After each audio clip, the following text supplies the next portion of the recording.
बिस्मिल्लाहिर्रहमानिर्रहीम। आप तमाम दोस्तों का बहुत बहुत शुक्रिया, आप लोग यहाँ तशरीफ़ लाए। आज की जो मीडिया ब्रीफिंग है वो बलूचिस्तान सूबाई काबीना का बेसिकली कह सकते हैं तीसरा, लेकिन अगर अमली तौर पर देखें दूसरा, चूँकि पहला इजलास तारुफी इजलास था, उसके बाद अब तक सूबाई काबीना के 2 इजलास हो चुके हैं और ये जो दूसरा इजलास था ये 2 रोज़ा था।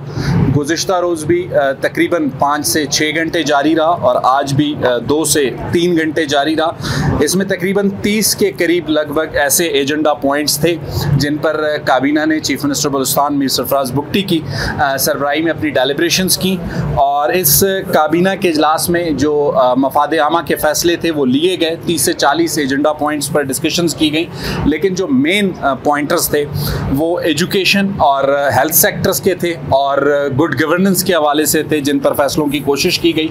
और सबसे पहले जो एक चीज़ काबीना ने मुत्तफ़िका तौर पर इस पर बात की वो वाज़े थी कि हेल्थ और जो एजुकेशन 2 ऐसे सेक्टर्स हैं जहां पर गवर्नेंस को बेहतर करने की ज़रूरत है। और चीफ मिनिस्टर ने एजुकेशन मिनिस्टर को और हेल्थ मिनिस्ट्री को दोनों को ये हिदायत दी कि वो अपने प्लान सबमिट करें, अपनी स्टडीज़ सबमिट करें कि एजुकेशन का जो हमारा मौजूदा निज़ाम है उसे हम कैसे बेहतर कर सकते हैं, क्योंकि सर्विस डिलीवरी इन 2 सेक्टर्स में होना बहुत ज़रूरी है। और एजुकेशन मिनिस्टर ने इससे एग्री किया। आइंदा आने वाले दिनों में एजुकेशन और हेल्थ के जो मिनिस्टर्स हैं वो अपने प्लान सबमिट करेंगे काबीना के सामने, काबीना उन पर गौर करेगी।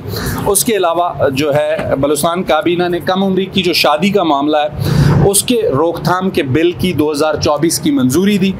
काबीना ने वायलेंस अगेंस्ट वुमेन जो घरेलू तशद्दुद के खात्मे का तरमीमी बिल है 2023 उसकी भी मंजूरी दी। काबीना के सामने सूबाई ज़कात कमेटी के चेयरमैन और अराकीन की तकर्री का मामला आया और उसमें जो मरवजा तरीक़ाकार था चीफ मिनिस्टर ने और काबीना ने मुत्तफ़िका तौर पर यह फ़ैसला किया कि उसमें मेरिट को यकीनी बनाया जाएगा और उसके लिए जो तरीक़ाकार है उसको बेहतर करने के लिए जो मिनिस्ट्री है उसके हुक्काम को हिदायत दी गई कि उसे किया जाए।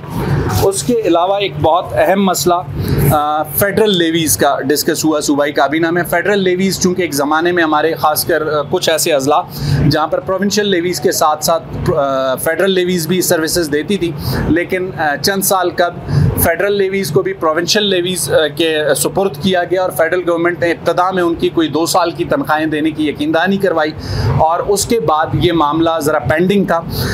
सूबाई हुकूमत ने उस पर गौर के लिए एक सूबाई वज़रा की कमेटी तश्कील दी है जिसमें सरदार सरफराज डोमकी, सरदार अब्दुर्रहमान खेतरान और नूर मोहम्मद दुमड़ जो है मेंबर होंगे और वज़ीर दाखिला इसको हेड करेंगे। ज़िया लांगो चूँकि उनकी डिपार्टमेंट से मिनिस्ट्री ऑफ इंटीरियर से ये रिलेटेड है। और इसके अलावा सिब्बी में क्वेटा के बाद, क्योंकि क्वेटा में इससे पहले वुमेन पुलिस स्टेशन मौजूद थे, सिब्बी में ख़वातीन पुलिस स्टेशन के क़याम की सूबाई काबीना ने मंजूरी दी और सूबाई काबीना ने बलूचिस्तान फॉरेंसिक साइंस एजेंसी के क़याम की मंजूरी दी।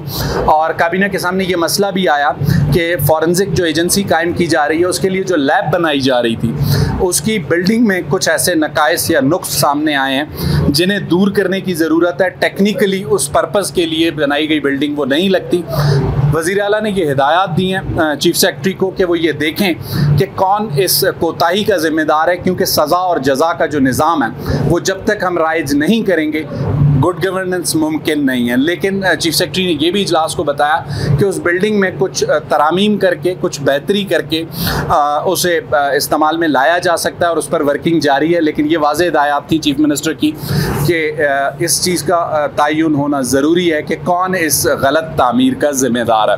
इसके अलावा एक पॉलिटिकल बिल सेनेट में बलूचिस्तान अवामी पार्टी के साबिक सेनेटर कौदा बाबर ने पेश किया था जिसमें बलूचिस्तान की सूबाई असम्बली की नशिस्तें 65 से बढ़ाकर 80 करने की करारदाद नहीं बल्कि आईनी बिल लाया गया था और वो बिल भी सूबाई काबीना के सामने आया और सूबाई काबीना ने मुत्तफ़िका तौर पर उसकी हिमायत की। इसके साथ साथ एक और अपडेट, जो किर्गिस्तान में पाकिस्तान से ताल्लुक़ रखने वाले जो स्टूडेंट्स फंसे हुए थे उनके लिए वज़ीर आला बलूचिस्तान की जानिब से गुज़िश्ता रोज़ फोकल पर्सन बनाया गया था मुशीर जो हैं सूबाई काबीना के बख्त काकड़ और रुकन बलूचिस्तान असम्बली नवाबज़ादा ज़रीन मक्सी, दोनों वज़ीर की हिदायत पर इस्लामाबाद में मौजूद थे। गुज़श्ता रात तक 95 स्टूडेंट्स हमारे पास रजिस्टर हुए हुए थे CM पोर्टल पर, और जो CM वेबसाइट पर हमने एक फॉर्म दिया था उसके मुताबिक अब वो उनकी वापसी का इंतज़ाम कर रहे हैं। मज़ीद भी अगर कोई स्टूडेंट जो रह गया है उनसे यही दरख्वास्त होगी कि वो उस फॉर्म को फिल करें ताकि उनका डाटाबेस हमारे पास आए और हम उनकी वापसी का इंतज़ाम कर सकें।